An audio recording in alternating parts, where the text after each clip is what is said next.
I'd like to acknowledge their elders, their spiritual and traditional and hereditary leaders, and I would like to thank them for hosting such a historic and powerful occasion such as this.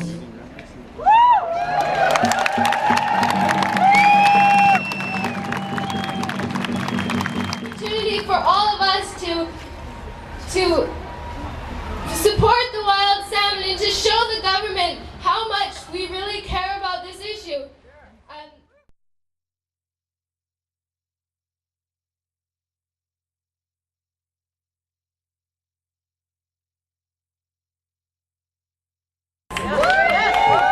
We shall move forward to make every effort that Alexandra has done to ensure that there is a place for our children.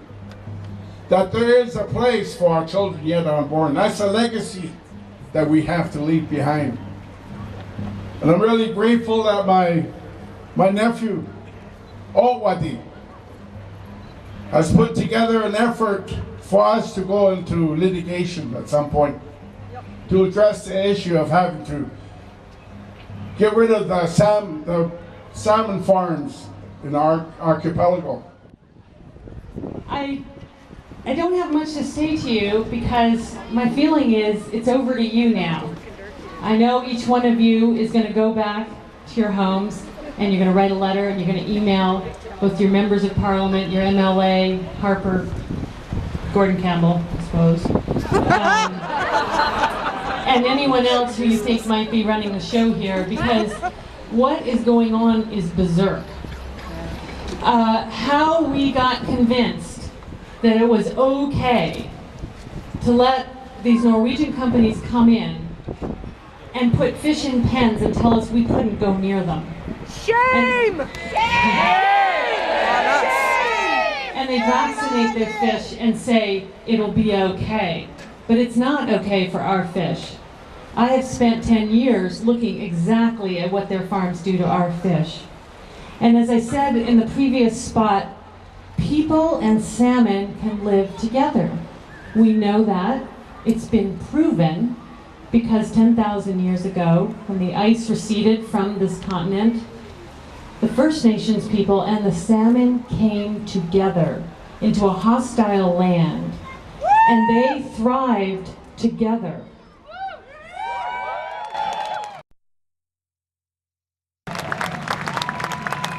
I realized earlier this year that it was time to go to do something else, because the last two talks I gave, all the people wanted to know. They didn't want to know about sea lice anymore. They just wanted to know what to do. And so I called Dawn and Anissa, because those two think so far out of the box. They don't know where the box is. And as soon as this idea fell out of a mouth, we got up. It was 10:30 at night, and we clocked how long it took to walk 1 kilometer, and we started planning the route. And from that point, all of you took over. People helped in every community. An amazing group collected around us and walked the whole way, cooking, making fires, keeping us safe on the road. The RCMP were phenomenal. And it all comes down to this. Do we live in a democracy or not? This is a test.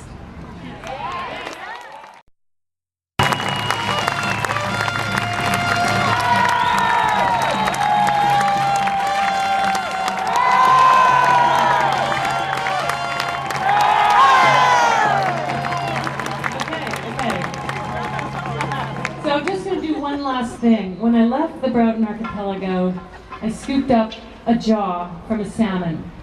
It's in the Meetup River. Some people call it the Viner. It's probably a chung salmon jaw.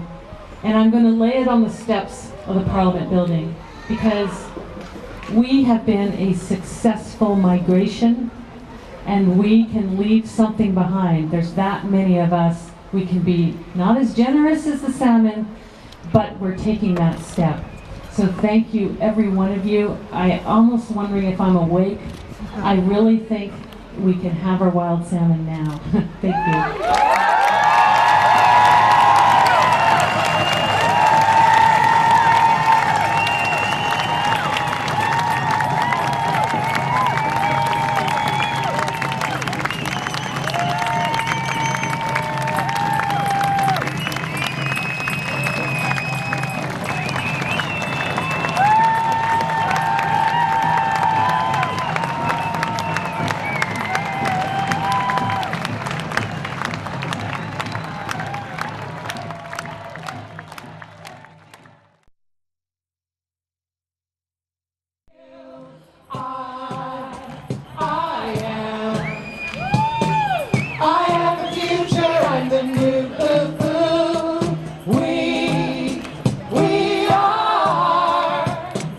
We are the future and we're